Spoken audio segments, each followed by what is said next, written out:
안녕하세요. 지구를 지키는 엄마 지구맘입니다. 오늘은 여러분과 함께 정말 많은 가정에서 애물단지로 지금 취급하고 있는 바로 이 아이스팩에 대한 이야기를 나눠볼까 합니다. 아이스팩은 여러분이 너무 잘 알다시피 음식이 이제 상하지 말라고 많이 이용을 하고 있고, 최근에는 이제 코로나19 바이러스가 확산이 되면서 비대면 온라인 쇼핑이 늘어나면서 또 이 아이스팩 사용이 급증하고 있잖아요. 그래서 실제로 기업에서도요, 이 아이스팩 이 생산량이 정말 많이 늘어났다는 이야기를 하더라고요. 근데 문제는 이 아이스팩 사용할 때는 좋은데 뒤처리에 있는 것 같아요. 여러분은 가정에서 어떻게 뒤처리하고 계시나요? 저희가 쇼핑하고 온 이 아이스팩을 냉동실에 그대로 계속 보관을 하자니 정말 이제 과부하가 걸리고, 그렇다고 얘를 버리자니 일반 쓰레기통에 버려야 되는지 분리수거해서 버려야 되는지 좀 가물가물하시죠. 그래서 실제로 이제 그거에 대한 문의도 많이 하시는데요. 제가 그 잘 버리는 방법을 알려드리도록 하겠습니다. 자, 어떤 가정에서는요, 일단 아이스팩을 보시면 이렇게 비닐로 돼 있고 안에는 이렇게 말랑말랑한 젤 형태로 되어 있죠. 그래서 일단은 잘라서 안에 있는 내용물을 싱크대에 버리거나 아니면 변기에 이렇게 버리신 가정들이 있더라고요. 그래도 된다라고 이제 생각을 하셔서 그렇게 버리셨겠죠. 근데 지금 이제 이 방송을 보시면 절대 그렇게 버리시면 안 된다라는 거. 왜냐면 이 안에는 바다를 오염시키는 이제 성분들이 들어있는데요. 그래서 그대로 하수구에 버릴 경우에는 이제 하천으로, 강으로, 이제 바다로 가면서 해양을 오염시킬 수 있고요. 또 여러분이 이제 가정 내에서 변기에 버리시면 변기가 막히는 원인이 될 수 있습니다. 그래서 잘 버리시는 게 굉장히 중요해요. 그래서 일단은 이제 환경부에서 공고한 내용도 있는데요. 환경부에서는 일단 이제 잘라서 비닐은 비닐류에 분리수거해서 버리고 안에 내용물은 재활용 봉투에 버리세요라고 이렇게 공고는 하고 있어요. 근데 사실 우리가 이제 문제가 되는 게 이 안에 이제 성분 때문인데요. 이 성분이 뭘로 만들어졌냐면 고흡수성 폴리머라고 미세 플라스틱의 일종입니다. 한마디로 플라스틱인 거죠. 그래서 버리실 때요, 이 안에 있는 폴리머를 따로 이제 용기에 담으셔서 햇빛에 말리시면요, 나중에 한번 해보세요. 정말 플라스틱으로 변합니다. 그래서 그 플라스틱을 분리수거 플라스틱류에 버리셔도 돼요. 그것도 하나의 팁이니까 알고 계시면 좋겠습니다. 자, 제가 이 안에 있는 내용물이 이제 미세 플라스틱의 일종이다라고 말씀을 드렸잖아요. 당연히 이거를 그냥 버릴 경우에는 어떻게 될까요? 당연히 썩지도 않고 자연분해 되지도 않겠죠. 실제로 이 아이스팩 하나가 자연분해 되는데 어느 정도 시간이 걸리는지 아세요?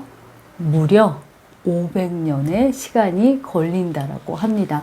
그래서 이렇게 버리나 저렇게 버리나 사실 정말 잘 버려야 되는 또 물건 중에 하나인 것 같습니다. 그래서 이 아이스팩이요, 환경을 오염시키는 이제 주범으로 떠오르고 있어서 지자체도 그렇고 이제 기업에서도 이거를 좀 재사용할 수 있는 방법이 없을까 이제 많이 고민들을 하고 있다라고 해요. 실제로 이 아이스팩은요, 한 번 이렇게 만들어지면 6번에서 7번 정도 재사용할 수 있다라고 합니다. 그래서 이제 여러 지자체에서 이 아이스팩을 재활용하는 방법에 대해서 이제 많이 논의를 하고 있는데요. 한 예로 이제 서울의 강동구 같은 경우에는요, 6개 이제 재래시장하고 좀 같이 협업을 해서 이 주민센터나 구청 앞에 이 아이스팩 회수통을 만들어 놨대요. 그래서 가정에서 쓰지 않는 아이스팩을 그 안에 넣으면 이걸 깨끗하게 세척해서 전통시장 필요한 그런 매장들이 있잖아요. 축산업이라든가 또 여러 가지 생선을 판매하는 곳이라든가 이런 필요한 곳에 나눠준다라고 해요. 얼마나 좋아요. 저희는 필요 없는 거 또 재활용할 수 있어 좋고, 그분들은 이제 돈도 안 들이고 다시 또 사용할 수 있어서 좋고, 있고. 그래서 이제 그렇게 사용하는 지자체들도 있고요. 또 이제 기업에서도 이왕이면 좀 친환경 쪽으로 접근하면 좋겠다라고 하는 데도 있어서요. 여기는 이제 젤 형태로 됐지만 제가 이용하는 사이트 중에 한 곳인데요. 그곳에서는 이렇게 안에 젤 형태가 아니라 이렇게 순수한 물로 만든 친환경 아이스팩이라고 해서요. 물을 넣어서 나중에 이렇게 잘라서 물만 따라 버리고 또 이렇게 재활용 분리수거할 수 있도록 그렇게 이제 만들어져 있더라고요.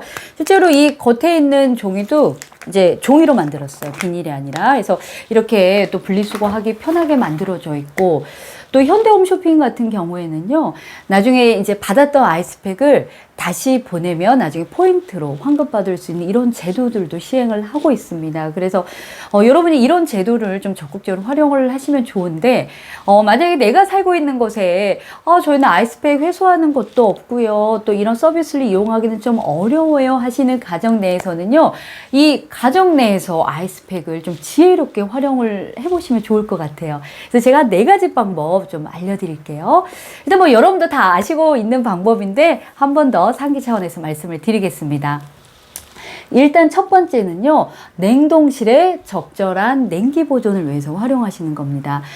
실제로 에너지관리공단에 따르면요, 이 냉장 같은 경우에는 너무 꽉꽉 채워 있으면 오히려 에너지 손실이 발생이 된대요. 이 냉기 순환이 안 돼서. 그래서 냉장고는 한 60% 정도만 차여 있어야 되는데, 냉동고는요, 오히려 꽉꽉 채워져 있어야 냉기 보존에도 좋고 또 에너지도 절약할 수 있다라고 해요. 그래서 이제 가정에서 우리 냉동실은 조금 비어 있어, 공간이 있어 라고 하시면 이 아이스팩 그냥 버리지 마시고 그런 빈 공간에 그렇게 잘 채워 넣으시면 또 에너지 절약하는 데 효과적이라니까 그렇게 사용을 해보시면 좋을 것 같고요. 두 번째로는 또 이제 이 아이스팩이 적절히 사용하시면 통증이라든가 붓기 완화시키는데 이 찜질 효과들이 있잖아요. 그래서 냉동실에 잘 보관하셨다가 뭐 목이라든가 팔이라든가 뭐 화상을 입었다, 부었다, 다쳤다 하는 부위들을 잘 활용을 해보시면 좋겠습니다. 또 세 번째 방법은요. 우리가 아이스팩이 이렇게 안에 젤 형태로 왔어요 라고 하는 가정에서는요, 이게 또 방향제로 그렇게 좋습니다. 이게 안에 고흡수성 폴리머라고 말씀을 드렸잖아요. 이게 뭐냐면 이게 한번 흡수하면 이 무게 500배의 수분을 머금고 있습니다. 그러니까 수분이 꽉 차 있다라고 보시면 돼요. 그래서 이거를 어떻게 하냐, 여러분 이렇게 빈 용기들이 있잖아요. 뭐 향수병도 좋고 안 쓰는 이제 이런 빈 용기가 있을 때 이게 잘라서 이 폴리머를 넣으시고요. 향수 같은 거, 철진화석 아니면 잘 안 쓴 이런 향수를 이렇게 방향제 같은 걸 넣으시면요. 정말 향기 오래 가게 그렇게 이용을 하실 수 있으니까요. 이렇게 난 젤리팩이 많아요 하신 가정에서는 이렇게 방향제로 한번 만들어 보셔도 좋겠습니다. 그리고 네 번째 방법은요, 저희 가정에서도 사용하고 있는 방법인데요. 여러분 가정에 화분 많이 키우고 계시죠? 근데 물을 줘도 어때요? 금방 수분이 날아가잖아요. 그때 사용하시면 좋습니다. 이 폴리머가. 일단은 화분에 물을 주신 다음에 이 잘라서 안에 내용물을 이렇게 위에 뿌려 놓잖아요. 그러면 오랫동안 수분이 머금고 있어서 오히려 잘 자란다고 하니까 참고를 해보시면 좋겠습니다.